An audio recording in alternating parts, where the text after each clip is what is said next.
Hello everybody. Today we're going to make some tooth powder as we are out, and we have been making our own tooth powder for about 2 years now instead of using all of the stuff, from the store that's full of toxic chemicals.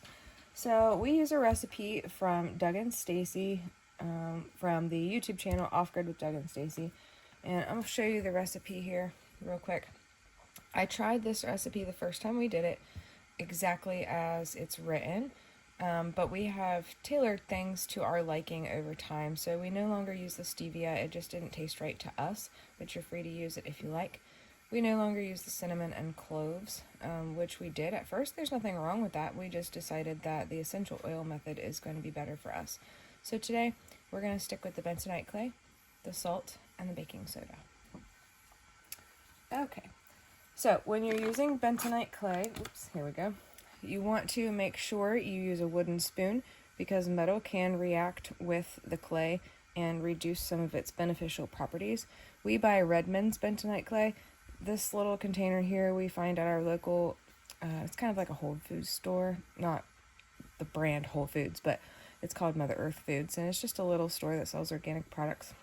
But you can order Redmond clay online in bulk, which we have. We just keep it stored under the house and then just refill this container. So we're going to start with that. And it says 4 tablespoons. Since I do not have a wooden accurate tablespoon, I'm going to use this little spoon here, and we'll just do 4 heaping spoons of this. Or whatever feels right, It doesn't have to be perfect. It's not an exact science. It just is what it is. Okay.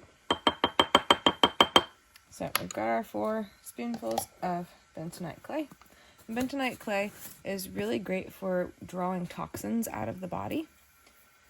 So the next ingredient is salt, and while we keep it in this little jar here on our spice cabinet, we also buy the Redmond Real Salt. Same brand as what makes the clay here. We buy Redmond Real Salt because it is very pure.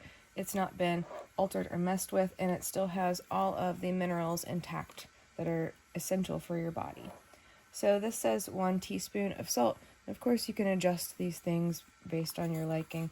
So I'm just going to do 1 full spoon of this, kind of shaken, level it off. This is a coarser salt that I have, before putting it in this, I have kind of, beat down with my pestle and mortar to make it a little finer. Alright. The next ingredient is going to be baking soda, and you want to make sure you use a quality baking soda, aluminum free. And this is from Bob's Red Mill. It's a brand that I have used and trusted for many years now. It is aluminum free, it's pure, it's healthy. You can omit the baking soda if you have sensitive teeth. A lot of people struggle with things like that, but if you don't, it's really good for helping to whiten. My husband and I both had sensitive teeth before making our own tooth powder, and now that we've been using this instead of the chemical-laden stuff from the store, we actually don't have sensitive teeth anymore. Imagine that. Now this is 1 to 2 teaspoons, and I usually just do 1. So we're going to do a leveled off measurement here with this spoon. So if this is where you want to stop and you don't want to add any flavors, you can just put it on your lid. Maybe. These lids are off-brand lids, some of them, so they don't want to screw on right. But you can put on your lid, give it a little shake to mix up everything, and here's where you'd be done. But we do add flavor, and we've experimented with many things. We grow our own mint, and before we started using this essential oil as the flavoring, we did use some mint, and that was really good.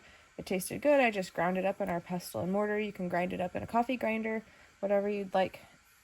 We have used the cinnamon and cloves, as I stated before, but we found that this essential oil from doTERRA, which is the On Guard oil, it actually tastes the best out of everything we've used so far. And also, this particular oil is so good for killing bacteria, bad bacteria in the mouth, removing toxins, just purifying everything. It's so, so good. And it tastes really nice too. It has, let's see, I'll bring this a little closer. I don't think it's going to focus, so I'll just read it to you. It has wild orange, clove, cinnamon, eucalyptus, rosemary. So it's very, very tasty too. And you can make this as strong or as weak as you like. I'm going to add about 15 drops.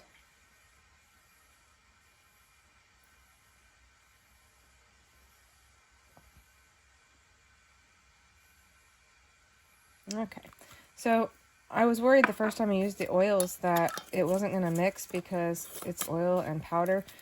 But honestly, I was surprised at how well it mixed all throughout. So you just put your lid on again, give it a real good shake, turn it a few times if you want to, get it all incorporated in there. All right. And then there you have it. You have your own homemade tooth powder. So then how we use this is we just wet our toothbrush, not soaking wet, just kind of, stick it under the water for a second, get it damp, and then you just dab your toothbrush in the powder like this, get some on the end of your toothbrush, and brush your teeth as normal. It takes a minute to get used to, when you're used to conventional toothpaste.